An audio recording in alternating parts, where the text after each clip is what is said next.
Il y a énormément de personnes qui te vendent du rêve sur Internet et qui te promettent de devenir millionnaire très rapidement. Moi, c'est pas ce que je vais faire. Par contre, je vais te promettre de te constituer une très belle retraite qui va être à peu près 2500 euros net par mois avec une stratégie immobilière réaliste qui te permet d'investir un demi-million d'euros dans ton patrimoine en 6 ans.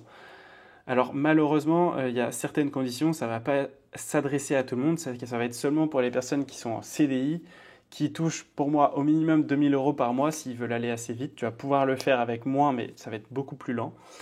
Et des personnes qui ont du temps, qui ont des soirs, des week-ends à attribuer à ce projet et qui ont une épargne minimum aujourd'hui de 10K s'ils veulent commencer maintenant. Bien sûr, c'est pareil, ça s'adresse seulement aux personnes qui sont déterminées et il n'y a pas de secret, il n'y a que ceux qui travaillent qui font de l'argent. Donc, il va falloir que tu sois capable de travailler. L'argent, ça ne tombe pas du ciel. Donc, voilà. Alors, premier investissement, ça va être un investissement dit locatif. Mais attention, tu vas le présenter à la banque comme un investissement en résidence principale. Là, je te parle de ça pour avoir un financement au mieux que tu peux. Donc le budget de cet investissement, j'ai pris pour une personne qui gagne 2000 euros par mois, ça va être d'environ 125 000 euros.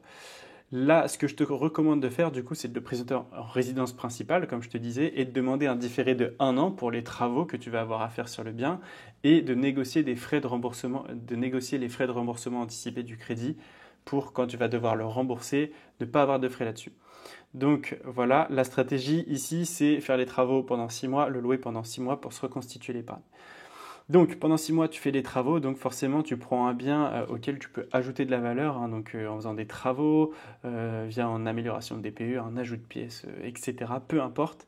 Et bien sûr, l'achat plus les travaux doit te revenir moins cher au prix au mètre carré que le prix du secteur. J'ai pris un prix de revient exemple ici de 1800 euros le mètre carré. Ok. Donc, il y a deux stratégies qui vont être possibles. Soit ce bien, t'en crées un bien rentable à la location que tu vas vendre à 8% de rentabilité brute après avec un locataire déjà en place. Soit tu fais un bail de 6 mois et l'idéal c'est que tu crées un bien coup de cœur par contre dans ce cas-là. Un bien coup de cœur, ça va être à 10 à plus 15% que le prix du secteur. Mais là, vraiment, il va falloir que tu fasses des belles finitions et que tu fasses un bien qui a du charme, où les gens se projettent. Ensuite, donc après avoir fait les travaux, tu as aussi 6 mois de location. Donc l'objectif de ces 6 mois de location, c'est de passer ce bien en résidence secondaire ou en résidence locative pour profiter de l'avantage fiscal que je vais te dire juste après.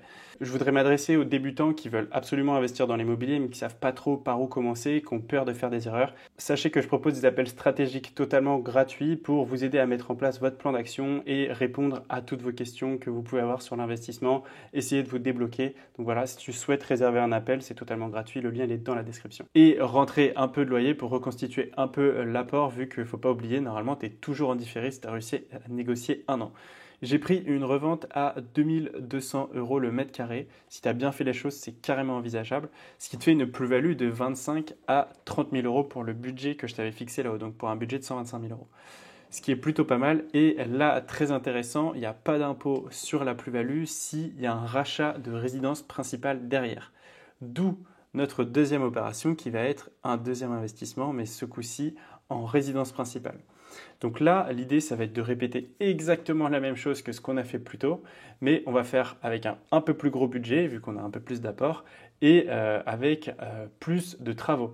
Là, l'idée, c'est de faire 1 an de travaux, donc apporter un maximum de valeur au bien. Encore une fois, ici, tu vas voir la banque et tu négocies un différé d'1 an et négocies les frais de remboursement anticipés. L'objectif, du coup, c'est de faire une plus grosse plus-value et la plus-value ici, elle est de 30 à 40 000 euros. Je l'ai estimé à 30 ou 40 000 euros. Et forcément, c'est ta résidence principale et encore aujourd'hui, on a de la chance, il n'y a pas d'impôt sur la plus-value sur les résidences principales. Donc là, si tout se passe bien, 2 ans plus tard, donc ces deux opérations qui ont duré 1 an chacune, vont faire que tu as à peu près 80 000 euros d'épargne et des connaissances dans l'immobilier. Donc ça, c'est super. Et on va passer à la troisième phase. Et cette troisième phase, ça va être après ces 2 ans d'expérience dans l'immobilier, tu vas connaître comment on apporte de la valeur à des biens et comment on maximise leur rentabilité. Donc ta mission, ça va être que tous les ans, ce qui n'est pas du tout excessif, tous les ans pendant 4 ans, tu vas utiliser 20 000 euros de l'épargne que tu as réussi à te constituer pour lever / investir 125 000 euros dans du locatif. Et si on est tout à fait raisonnable, tout ça, au bout de 6 ans, ça va te faire un patrimoine de 500 000 euros, donc ce qui est vraiment pas mal. Et une rentabilité, si tu prends une rentabilité moyenne de 6% net, ça va te faire une retraite, donc quand tu n'auras plus de crédit, de 2 500 euros net par mois.